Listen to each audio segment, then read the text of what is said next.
Oh, hi there. Didn't see you there. Let's start to talk a little bit about the things I know that can help you become a better video producer and photographer. Hopefully.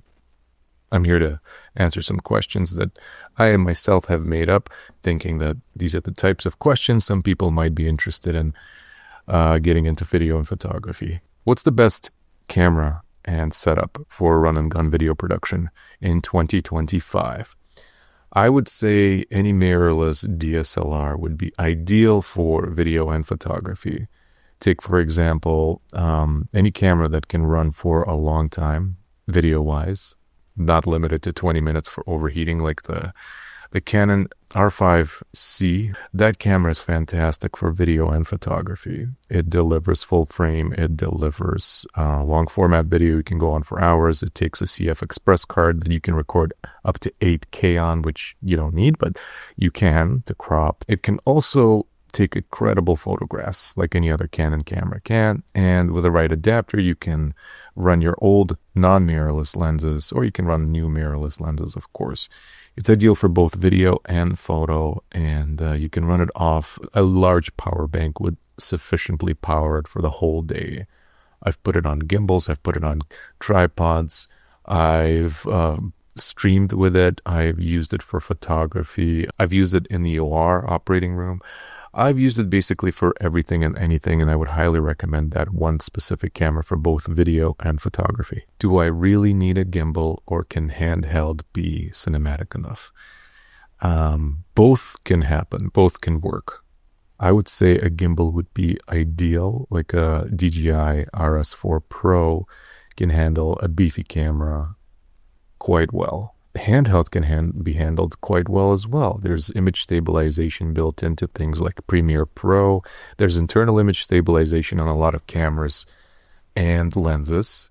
So you can do handheld. You can even do monopod. You can even do stick and stuff. Or, a GoPro is very smooth with internal stabilization. But if you want to get that proper image with a nice camera like the R5C, you can do that handheld and stabilize it in post. It won't look ideal, but on 8K perhaps it will, because you can crop it and you can get that image to look nice. But a gimbal is still highly recommended if you do want those smooth long takes where you walk around. The way I've shot with the gimbal was a combination of a gimbal, and at the bottom of the gimbal I would attach it to a monopod so that you can rest the thing on the ground without constantly holding it or putting it down on the floor somewhere. So you can just kind of hold it, stabilize it on the floor, and be able to shoot like you would on a tripod. Highly useful. A gimbal is not too necessary, I would say. These days I've done a lot of projects without the gimbal, and I have a gimbal now, so I do use it more than I've used one before. I used to even use one of those like counterbalance ones where you can put weights on the bottom and just kind of do a very manual stabilization, no motors or anything. But new gimbals are specifically made for, balancing the camera quite easily without any of that counterbalance stuff. How do I tell a compelling story in under 60 seconds? So I'll bring up an example for this. The way I normally operate, for example, you're making a documentary or a small promo for a company or something, and you need to create a 60-second clip with some dialogue, some B-roll, some promo, glossy shots, and whatever else. So I recently made a little trailer for a jiu-jitsu school that my son's coach is running. And the way I did it was record a 20-minute interview with the man, ask him a bunch of questions that are relevant to the school and his story and his journey. And then I would take the transcript, which, by the way, transcripting now is the easiest thing in the world. You just let any software that you're using, whether it's Premiere or even Vimeo or YouTube, to automatically transcribe the script. And then you take that text from the software, you export it as a text file or as a transcript file, and you run it through ChatGPT, which is amazing, because what that can do is help you identify all the key parts that you want to make.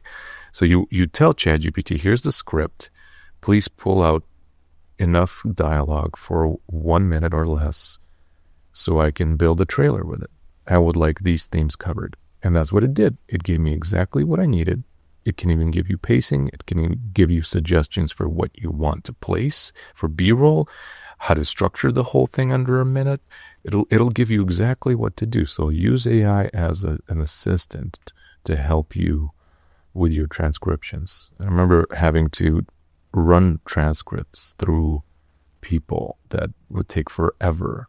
So they would have to literally listen to a video and type out everything that was being said with a special tool, like a foot pedal sort of thing, where they would pause with the foot pedal, type, unpause, keep listening, type.